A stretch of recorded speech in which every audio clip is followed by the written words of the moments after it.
Bu köprü açıldıktan sadece haftalar sonra bir kağıt gibi bükülmeye başladı ve bu bir çöküşün başlangıcı değildi. Mühendisliğin daha önce karşılaşmadığı bir şeydi. Üstelik bu köprü sıradan bir yapıda değildi. Dönemin en uzun 3. asma köprüsüydü. Milyonlarca dolara mal olmuştu ve dünyanın en saygın mühendisleri tarafından tasarlanmıştı. Ama kimse sonunu böyle tahmin etmemişti. 1940 yılında Amerika'nın Washington eyaletinde o dönemde dünyanın en uzun 3. asma köprüsünün açılışı yapılacaktı. Adı Tacoma Narrows'du. Ama halk ona zıplayan köprü anlamına gelen Galloping Gertie adını verecekti. Çünkü bu köprünün ufak bir sorunu vardı.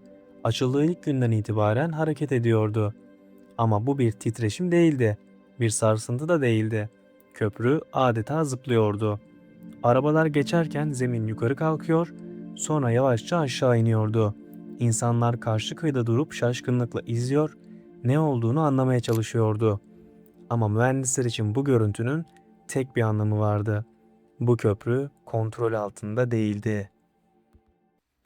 Köprüyü tasarlayan mühendis Leon Moisseff, dönemin en saygın yapı mühendislerinden biriydi. Aynı zamanda dünyanın en ünlü köprülerinden biri olan Golden Gate'in tasarım sürecinde de yer almıştı. Moisseff'in bir inancı vardı. Köprüler sert olmamalıydı. Çünkü sert yapılar rüzgarla savaşır ve bu savaşı er ya da geç kaybederdi. O dönem için cesur bir fikri savundu. Bir köprü rüzgara direnmek yerine onunla birlikte hareket etmeliydi. Tacoma Narrows da tam olarak bu yüzden daha ince, daha hafif ve alışılmadık derecede esnek tasarlanmıştı. Çünkü o dönemde mühendislik şuna inanıyordu. Esnek bir yapı enerjiyi dağıtır ve rahatlar. Ama burada işler farklıydı. Enerji dağıtılmıyordu. Aksine her salınımda biraz daha birikiyordu. Ve bu kontrolsüz birikim salınımı her saniye daha da büyütüyordu.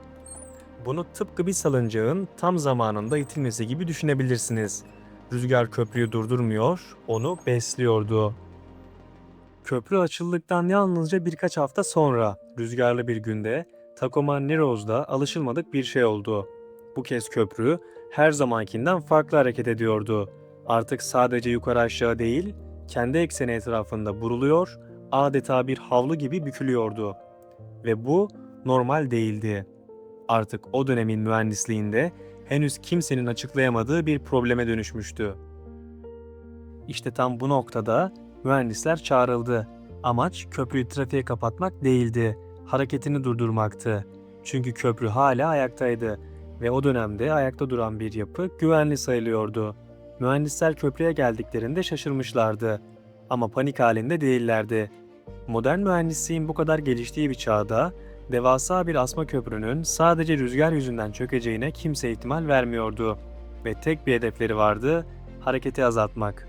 Ama sorunun ne olduğunu hala tam olarak bilmiyorlardı. Çünkü yapılan hesaplarda bir yanlış yoktu. Bunun üzerine ilk olarak köprünün iki yanına çelik halatlar bağlandı. Amaç basitti. Köprüyü sabitlemek ve salınımı sınırlamak. Rüzgar estiğinde halatlar gerildi ama köprü durmadı. Aksine hareket daha da karmaşık hale gelmişti. Tacoma'da olan şey bir titreşim değil, kontrolden çıkan bir salınımdı. Yapılan her çözüm bir sonraki problemi doğuruyordu. Ama hiçbir çözüm şu soruya cevap vermiyordu. Bu hareket neden büyüyor? İşte tam bu noktada çok kritik bir yanılgı vardı. Çoğu kişi Tacoma'nın basit bir rezonans yüzünden yıkıldığını sanır. Ama bu rezonans değildi. Mühendislerin o güne kadar sadece uçak kanatlarında gördüğü, devasa bir köprüde asla beklemediği bir olaydı. Aeroelastik flutter, yani çırpınma. Rezonansta yapı sallanır, flutter'da ise yapı rüzgarı kullanarak kendi hareketini büyütür. Mesele hızların çakışması değildi. Enerjinin her salınımda artmasıydı. Rüzgar köprünün her hareketini daha da besliyordu. Ama o günlerde köprünün rüzgarda sallanmadığı, ondan beslendiği fark edilememişti. Yani rüzgar hesaba katılmıştı. Ama rüzgarın hareket eden bir yapıyla nasıl etkileşime girdiği henüz bilinmiyordu. 7 Kasım 1940 sabahı. Tacoma Narrows'da ne fırtına vardı ne de kasırga. Sadece orta şiddette bir rüzgar. Sabah saatlerinde köprü açıldı. Ama çok geçmeden salınım yeniden başladı. Önce alışıldık hareketler, sonra kontrol kaybı. Zemin yukarı kalkıyor, sertçe aşağı iniyor ve ardından kendi ekseni etrafında dönüyordu. Her dönüş bir öncekinden daha büyüktü. Köprü hızla trafiğe kapatıldı. Ama ortasında terk edilmiş bir araç vardı. Aracın içinde ise Leonard Cotsworth'un köpeği Tabii kalmıştı. Cotsworth kaçmak zorunda kalmıştı. Geri dönmeye çalıştı ama zemin o kadar dikti ki dizlerinin üzerinde bile ilerleyemedi.